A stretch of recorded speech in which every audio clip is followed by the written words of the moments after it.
Go ahead.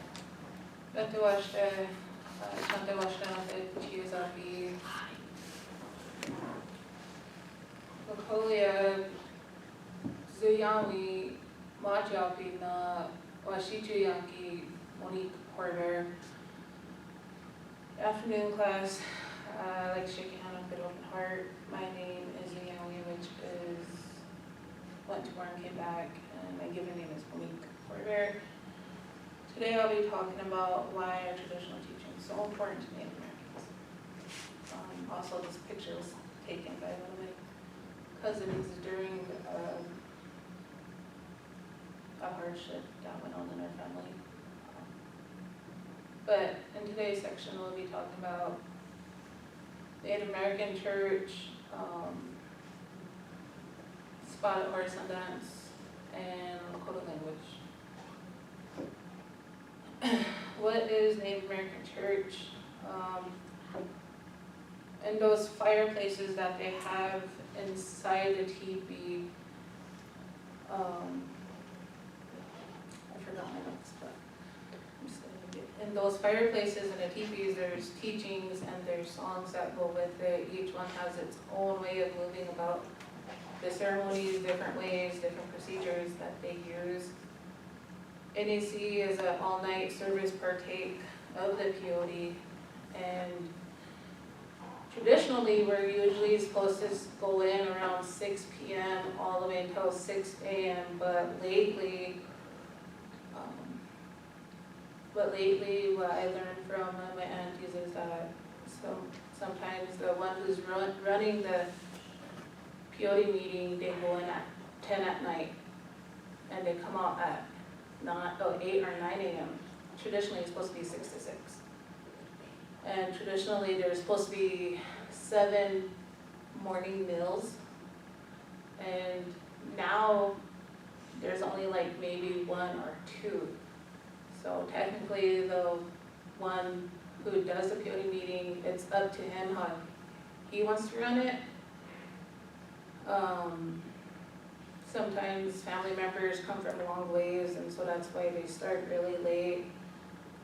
If everyone's there on time, and when one of the grandparents want to go in right away, then they could go in right away. Usually we go into a teepee that's set up, or if there's elders joining us, we would take it inside of a cap office. Now a cap office is a lot smaller, well not smaller, but probably like the same size of this room, with a bathroom, a kitchen, and like a little half circle shape. And then there's the first floor and the second floor. Second floor is where the workers that work at the cap office lock up everything, and then downstairs is the big old space where we have our peyote meetings. And this peyote, my dad really likes to joke about this, but my dad would always say whenever we're in a peyote meeting, I want to take 1,000 buttons before going in so I can see a vision. And I'm like, no, you're old, so you can't do that. But this peyote, it's like a pudding form and tea. You bring the medicine in. I never watch how my family makes it, but there's always tea.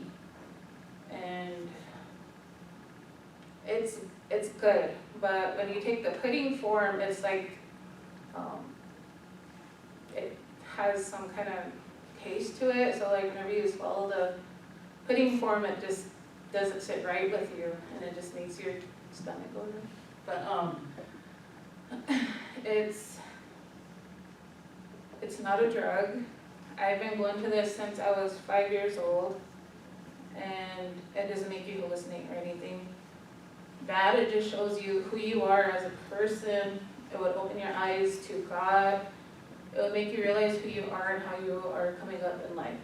So basically it's just between you and God. We do prayer requests.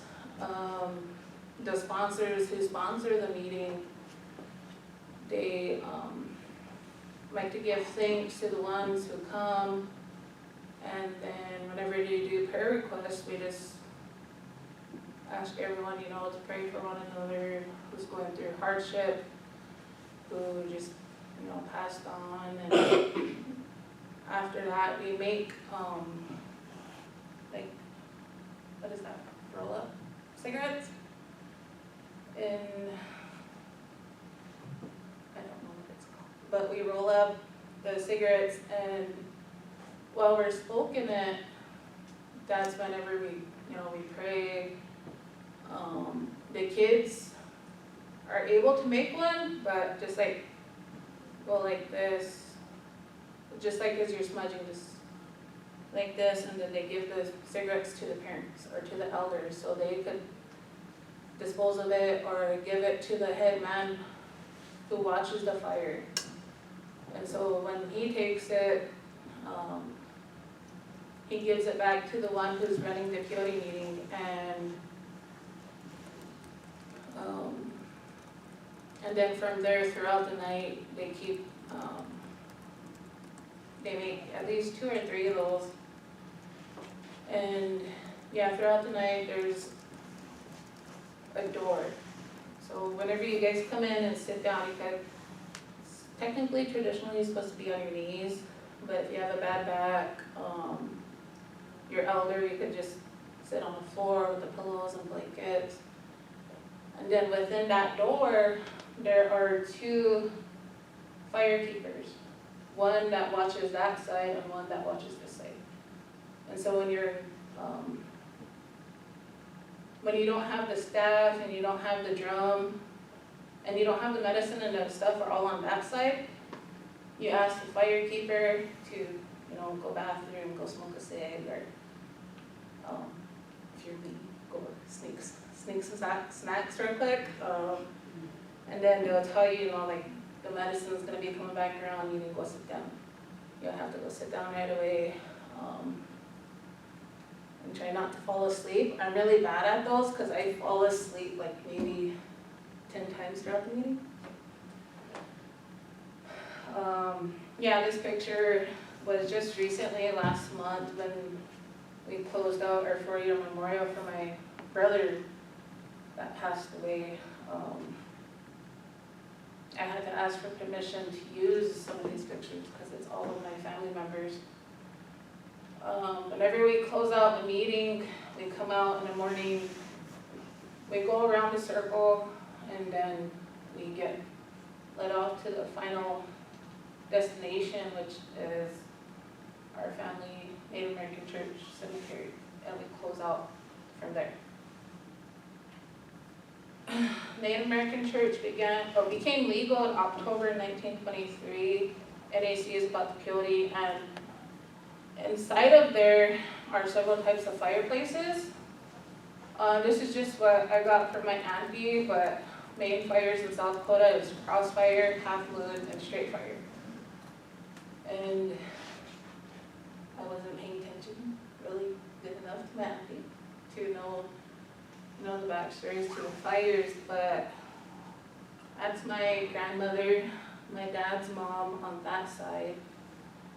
And on this side is my little brother, Chonku, making a fire. And I think that's the crossway.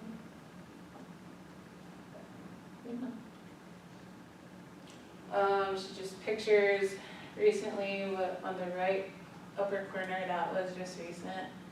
I had to block out a little area on there. Down here is the eagle shape that the fireman makes into the fire whenever during the meeting. That's my Fugo family from the Rosebud side. And then again on the upper left corner was the memorial area. And Spotted Horse Sundance. Spotted Horse Sundance began in the mid-2000s. My uncles all danced at my grandfather, Chief Leonard Crodog seniors. They would go home and start thinking about how can they build something for the children that way they can come home and feel safe at, so that So they built the Sundance for them, that way the children can carry it on. Sundance is where we don't eat or drink anything for 4 days, 4 nights. We go in when it's still dark out, like 4, 5-ish, at least before when the sun comes out. And then we go at least eight rounds, depending on how much chanupas, which means pipes, there are in the circle. Both my boys have been dancing since they were able to walk. And, you know, they would go in last day, the year after that, last day. But this year, this past August, surprised me as a mom. And my boys went 3 days. Sorry if I'm getting choked up, but it just makes me a proud mother to be talking about that. That my boys actually survived 3 days with me. My uncle, who taught my oldest son how to navigate everyone into the circle. So when he goes like this, that means we gotta move into like a different formation. So my oldest son just went like this, just a little finger. And then when he got used to it, by the 5th round, his arm was just swinging like this. And it was just amazing, most proudest moment for me. And my youngest was just standing there looking miserable. He didn't want to be in there. He wanted to go play, go be at the swimming area and playground with all his cousins. But this year, both my boys were gifted eagle whistles. My oldest son was gifted an eagle bone. So we gave it to one of his uncles that will make it into a whistle. And it was about this long, and my youngest son's whistle is this small, and I don't know. It was like the most, the second time I felt so proud, because my boys were actually taking part, taking initiative into our ways. And both my boys speak Lakota too as well, so it was just a memorable moment for me. Anyways, yeah, made me cry as a proud mother, because my son is going to carry this on with him for generations to come. We always have speakers during Sundance time. My uncle, who's the chief, the head chief for the Sundance, once said one day these young boys and girls will take over as us older ones slowly become elders. This past August, I got to witness all my male cousins, my little brothers, who are now their early 20s, run everything, and it went smoothly. The sage people were doing what they were doing. My brothers did amazing. And again, I couldn't have been more proud as a mother, as an older sister at that. And again, I had to ask permission to use these pictures because I'm not supposed to. But in this picture, this is my home. There's a tree in the middle. It's my little brother Mauricio and one of the nephews. I almost said Taco Joe, but nephew.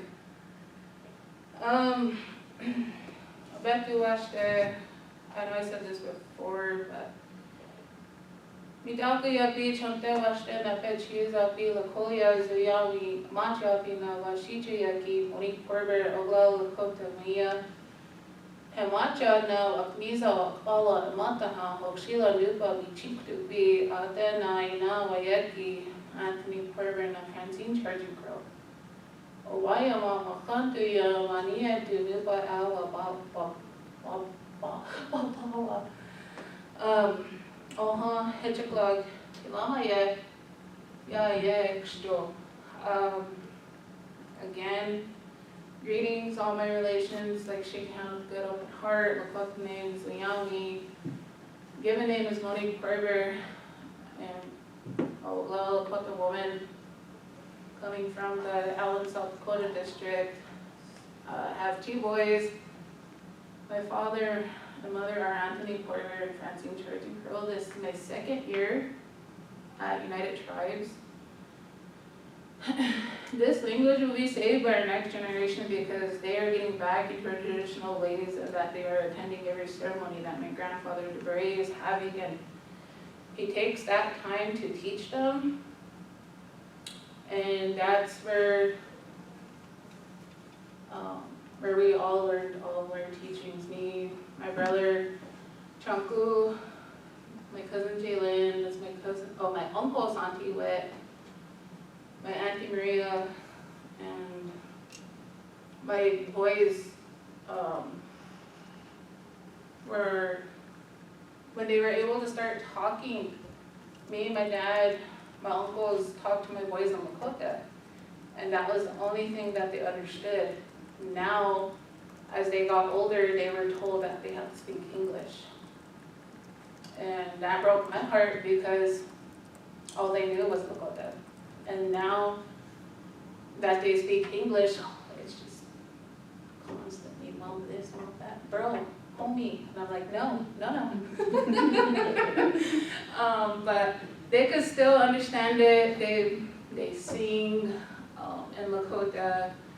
And again, it's good to see that my kids, my Hunka daughters, and all my little relatives are, bringing this back and speaking our language. And I know that our future will be safe and saved by this next generation. I know that our Lakota language won't get lost.